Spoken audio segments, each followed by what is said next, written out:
Top mistakes that new entrepreneurs make. Got a big new idea? Great. In all likelihood, you're probably extremely excited to bring it to market, whether it's some kind of service or some kind of physical product. Either way, though, you are now at a crossroads. People have amazing ideas all the time, but it is rare that they actually do anything useful with those ideas.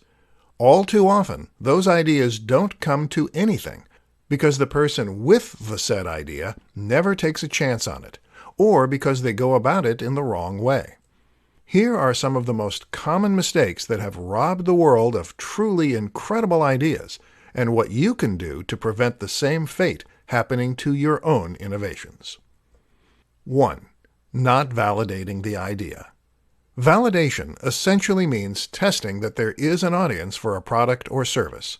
Having a great idea is one thing, but having a great idea that will sell is another.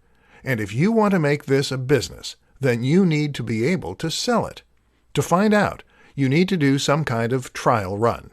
This could mean selling a beta version, taking pre-orders, or running a Kickstarter. Anything as long as you are actively testing to see if the demand is there. 2. Not getting help. Too many inventors and innovators want to do everything themselves. Want to make a website?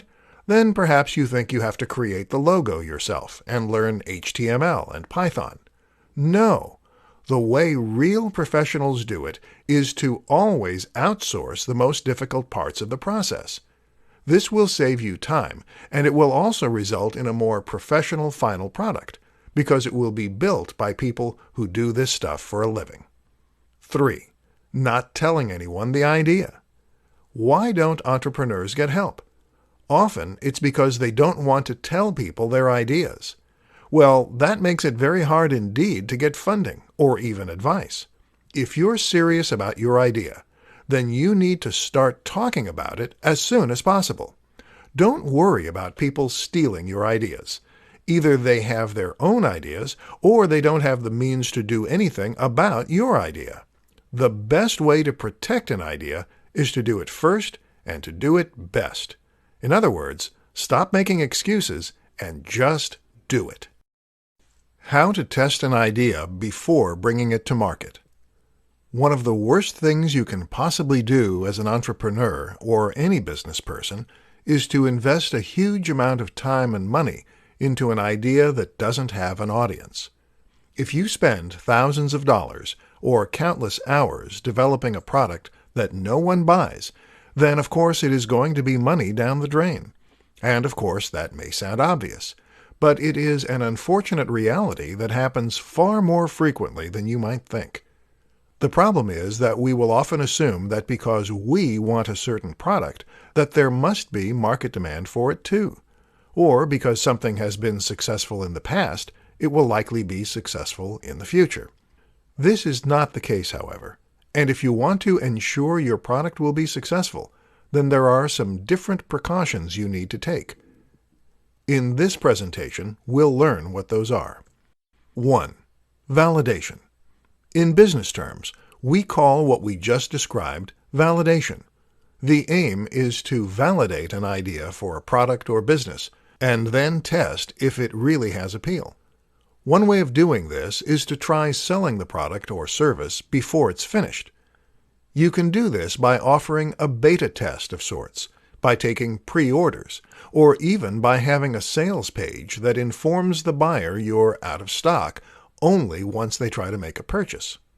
This is important because very often people will say they're interested in an idea, but they're not necessarily willing to pay for it. To test if your idea truly has legs, you really need your audience to put their money where their mouth is. Then you can calculate how much money you would have made and whether or not that would have been enough to make the work worthwhile. 2.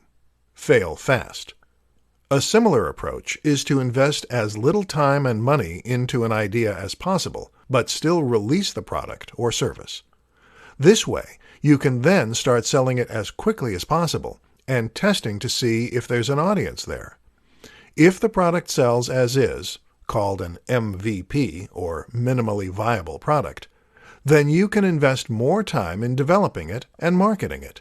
If not, you move quickly on to the next project, hence fail fast.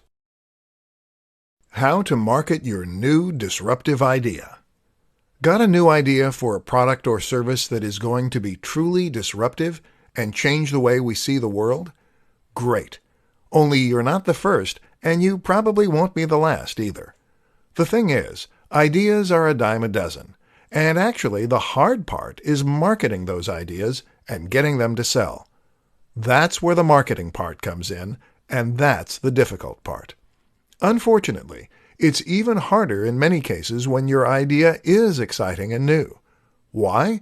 Because there is less point of reference and less context that you can use to explain your idea.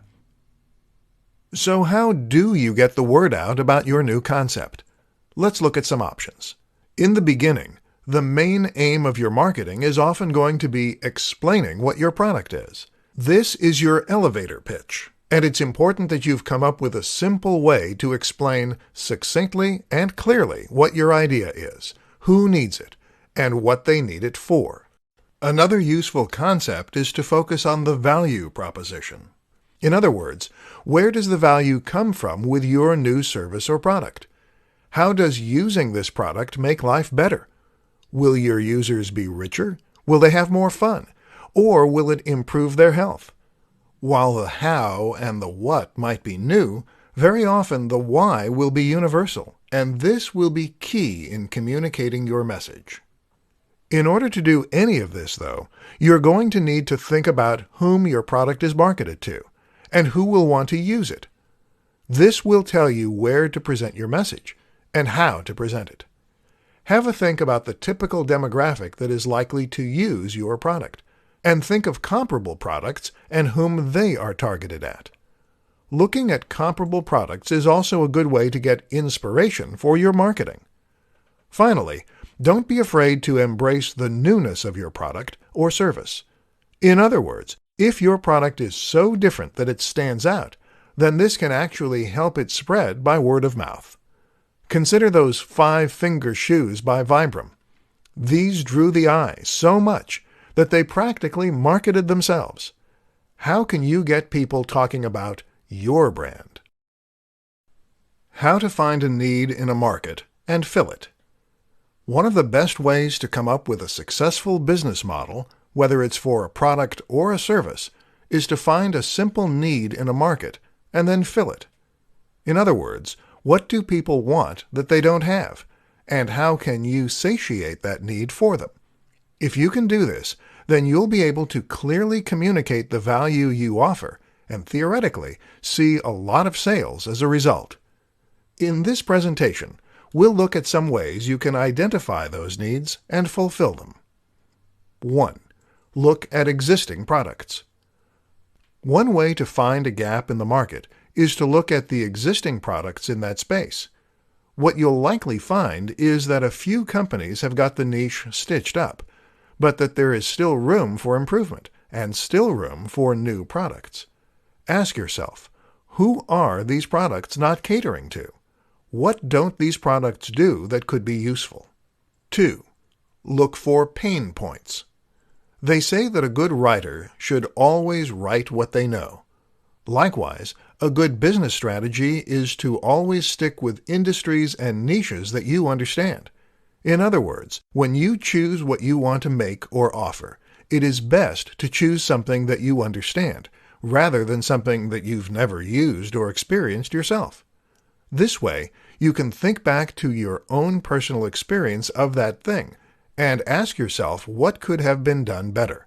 Or if there is a product or service you use every day and it fails, ask yourself how that product could have been made any better. Is that something you can fix? 3. Survey the market. Another simple way to find things that aren't out there is to survey the intended market. In other words, ask the people you're selling to what they would like to see more of and where they feel their needs aren't being met. 4. Consider smaller cross-sections.